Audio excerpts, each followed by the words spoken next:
ପିଟବୁଲ୍ର ଜନ୍ମ United state ଆମେରିକାରୁ ପ୍ରଥମ ଥର ପାଇଁ ଦେଖିବାକୁ ମିଳିଥିଲା। ପିଟବୁଲ୍, ଟେରିୟର ଆଉ ବୁଲଡଗ୍ର କ୍ରସବ୍ରିଡ୍ର ପିଟବୁଲ୍ ଜନ୍ମ ହୋଇଥିଲା।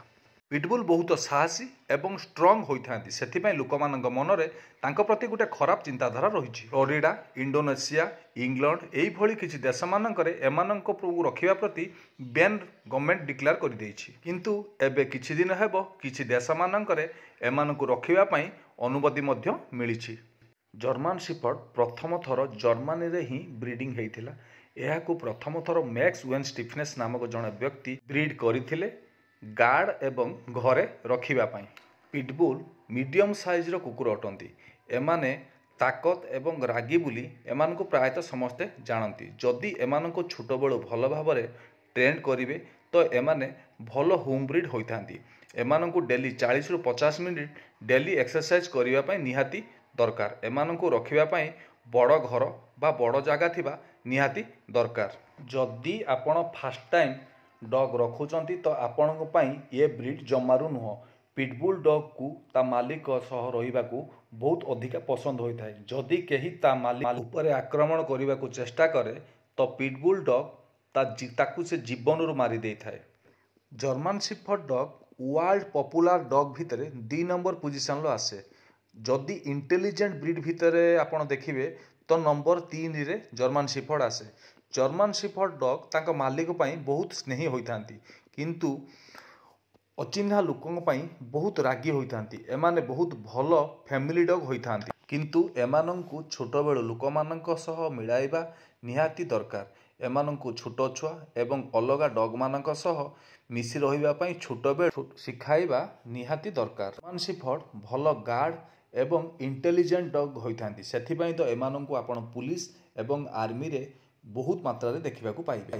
କଲର୍ ହିସାବରେ ଯଦି ଆମେ ଦେଖିବା ପିଟବୁଲ୍ରେ black and tan, grey, white, fawn ଏଇଭଳି କଲର୍ରେ ମିଳିଯାଇଥାଏ। ଏମାନଙ୍କୁ ଲୁମ ବହୁତ ଛୋଟ ହୋଇଥାଏ, ଯାହାଫଳରେ ଏମାନଙ୍କୁ ମେଣ୍ଟେନାନ୍ସ କରିବା ବହୁତ ଇଜି ହୋଇଥାଏ। ଏମାନଙ୍କର ଲୁମ ଝଡ଼ିବା 8ରୁ 9 ମାସରେ ଆରମ୍ଭ ହୋଇଥାଏ। ସେଇଭଳି ଯଦି ଆମେ ଜର୍ମାନ ସିଫର୍ଡର କଲର୍ ଦେଖିବା black and tan, silver, white, silver grey କଲର୍ରେ ମିଳିଯାଇଥାଏ।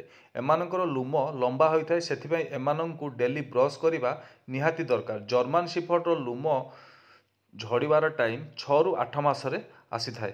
ଯଦି ଆମେ ଖର୍ଚ୍ଚ ବିଷୟରେ କଥା ହେବା ତ ପିଟବୁଲ୍ର ମେଡ଼ିସିନ୍, ଫୁଡ୍, ତାର ଗ୍ରୁମିଂ, ତାର ସମସ୍ତ ଖର୍ଚ୍ଚ ଅତି କମ୍ରେ ବର୍ଷକୁ 30,000 ଟଙ୍କା ଖର୍ଚ୍ଚ ହୋଇଯାଇଥାଏ। ସେଇଭଳି ହିସାବରେ ଆମେ ଯଦି ଜର୍ମାନ ସିଫର୍ଡର ତାର ଫୁଡ୍, ତାର ଗ୍ରୁମିଂ, ତାର ମେଡ଼ିସିନ୍, ତାର ସବୁ ଖର୍ଚ୍ଚ ଯଦି ଆମେ ଧରିବା ତ ବର୍ଷକୁ 20ରୁ 25,000 ଟଙ୍କା ଖର୍ଚ୍ଚ ହୋଇଥାଏ।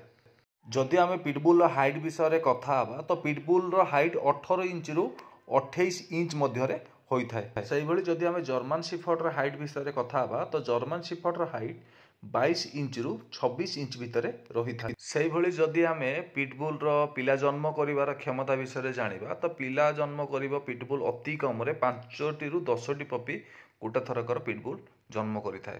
ସେଇଭଳି ଯଦି ଆମେ ଜର୍ମାନ ସିଫର୍ଡର ପିଲା ଜନ୍ମ କରିବାର କ୍ଷମତା ବିଷୟରେ ଜାଣିବା ତ ଜର୍ମାନ ସିଫର୍ଡ 6ରୁ 10ଟି ପିଲା ଗୋଟେ ଥରକର ଦେଇଥାଏ। ଯଦି ଆମେ ୱେଟ୍ ବିଷୟରେ କଥା ହେବା ତ ପିଟବୁଲ୍ର ୱେଟ୍ 14ରୁ 30 କେଜି ଭିତରେ ରହିଥାଏ। ତ ସେଇଭଳି ଯଦି ଆପଣ ଜର୍ମାନ ସିଫର୍ଡର ୱେଟ୍ ଦେଖିବେ ଜର୍ମାନ ସିଫର୍ଡ ୱେଟ୍ 25ରୁ 40 କେଜି ଭିତରେ ରହିଥାଏ। ଯଦି ଏମାନଙ୍କ ଆୟୁଷ ବିଷୟରେ ଜାଣିବା ତ ଏମାନେ କେତେ ଦିନ ବଞ୍ଚନ୍ତି ତ ପିଟବୁଲ୍ ଅତି କମ୍ରେ 8ରୁ 14 ବର୍ଷ ବଞ୍ଚି ରହିଥାଏ। ସେଭଳି ଯଦି ଆମେ ଜର୍ମାନ ସିଫର୍ଡର ଆୟୁଷ ବିଷୟରେ କଥା ହେବା ତ ଜର୍ମାନ ସିଫର୍ଡ ଅତି କମ୍ରେ 10ରୁ 13 ବର୍ଷ ପର୍ଯ୍ୟନ୍ତ ଭଲସେ ବଞ୍ଚି ରହିଥାନ୍ତି। ଯଦି ଆମେ ପ୍ରାଇସ୍ ବିଷୟରେ କଥା ହେବା ତ ପିଟବୁଲ୍ର ପ୍ରାଇସ୍ ମାର୍କେଟରେ 20ରୁ 30,000 ଟଙ୍କାରେ ବହୁତ ଭଲ ବ୍ରିଡ୍ ମିଳିଯାଇଥାଏ।